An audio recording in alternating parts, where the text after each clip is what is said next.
dans la présence de Dieu. J'ai besoin de ta voix, Seigneur, pour tout ce que je peux faire, pour l'orientation, Seigneur. Alléluia. Amen. Soyez les bienvenus. Nous ouvrons la parole de Dieu dans le livre de 2 Rois, chapitre 20. Et nous allons lire le verset 1 jusqu'au verset 7. En ce temps-là, Ézéchias fut malade à la mort. Le prophète Ésaïe, fils d'Amon, vint auprès de lui et lui dit: ainsi parle l'Éternel, donne des ordres à ta maison, car tu vas mourir et tu ne vivras plus. Ézéchias tourna son visage contre le mur et fit cette prière à l'Éternel. Oh l'Éternel, souviens-toi que j'ai marché devant ta face avec fidélité et intégrité de cœur, et que j'ai fait ce qui est bien à tes yeux. Ézéchias répondit d'abondantes larmes.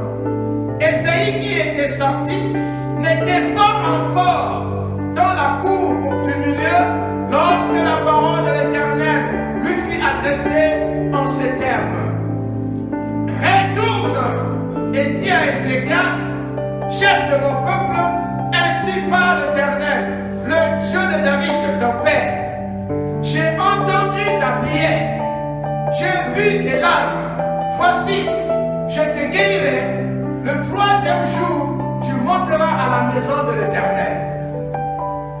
J'ajouterai à tes jours 15 années, je te délivrerai, toi et cette ville, de la main du roi d'Assyrie. Je protégerai cette ville à cause de moi et à cause de David, mon serviteur. Ésaïe dit: prenez une masse de figues. On la prit et on l'appliqua sur l'ulcère, et Ézéchias fut guéri. Alléluia. Que Dieu bénisse sa parole.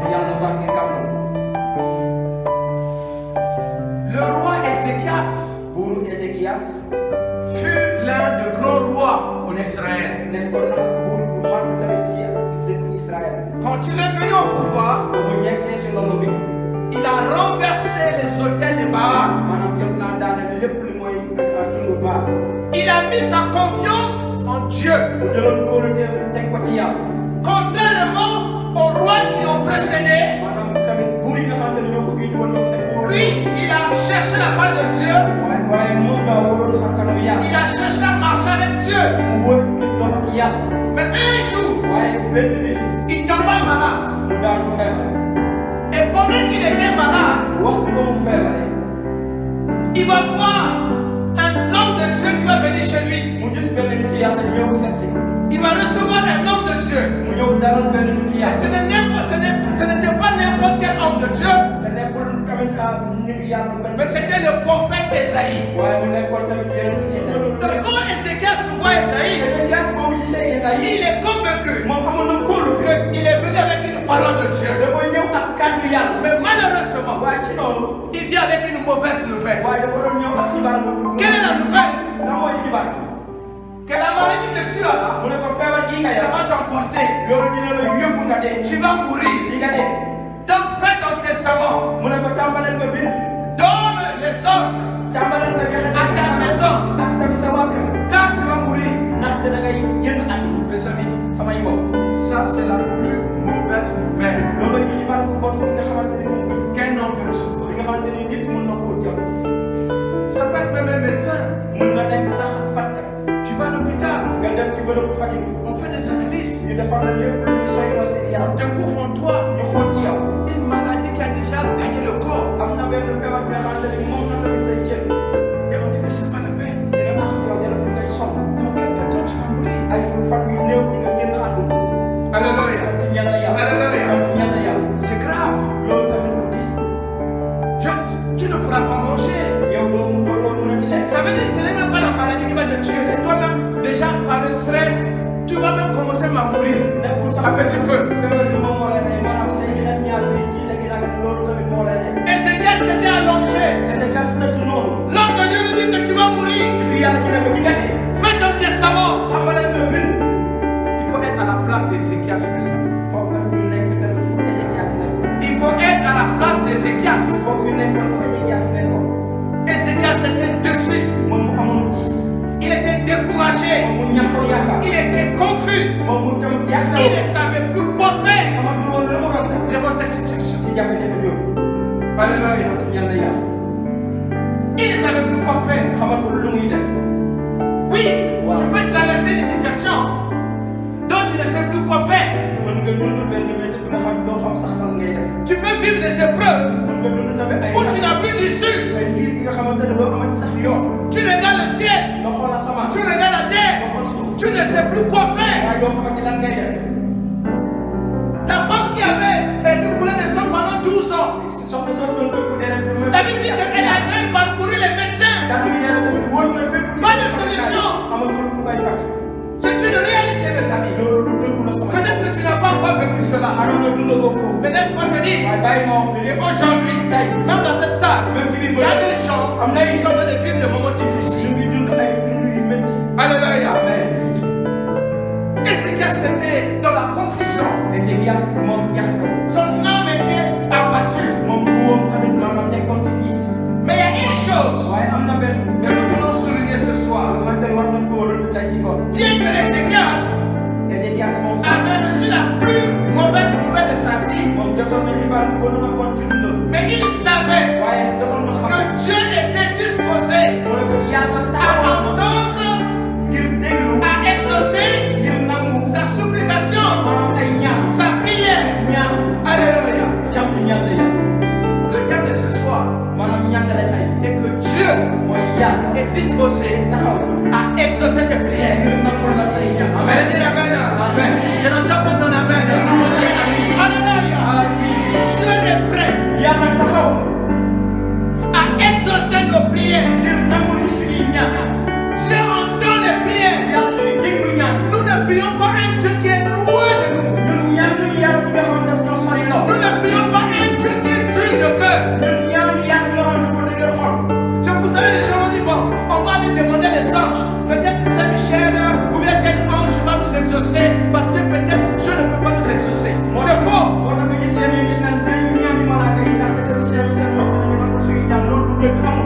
Alors nous allons demander tel homme de Dieu, comme il était au milieu de nous, et que cet homme est mort, cette émotion va sur son tombeau, on parle à cet homme de Dieu, il va nous exaucer parce qu'il connaît au moins le problème du Sénégal, il connaît ton problème. C'est faux.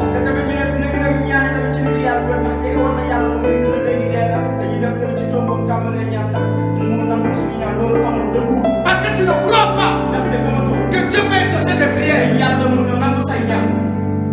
Dieu peut exaucer tes prières. Dieu n'exauce pas seulement les prières des pasteurs. Dieu n'exauce pas seulement les prières des apôtres et des prophètes. Dieu peut exaucer aussi tes prières. Alléluia. Il ne fait exception de personne. Il ne fait exception de personne. Tu peux prier et Dieu peut t'écouter. Ézéchias le savait. Si c'était toi et moi, il pouvait tenir la vie d'Esaïe. Pour dire à Esaïe, prie pour moi. Prie pour moi. Esaïe, je ne veux pas mourir. Homme de Dieu, je ne veux pas mourir. Prie pour moi. Ce n'était pas l'attitude d'Ézéchias. Je parle à quelqu'un ce soir. Je parle à quelqu'un ce soir. Oh, je parle à quelqu'un ce soir. Ce n'était pas l'attitude d'Ézéchias. Lui-même, il se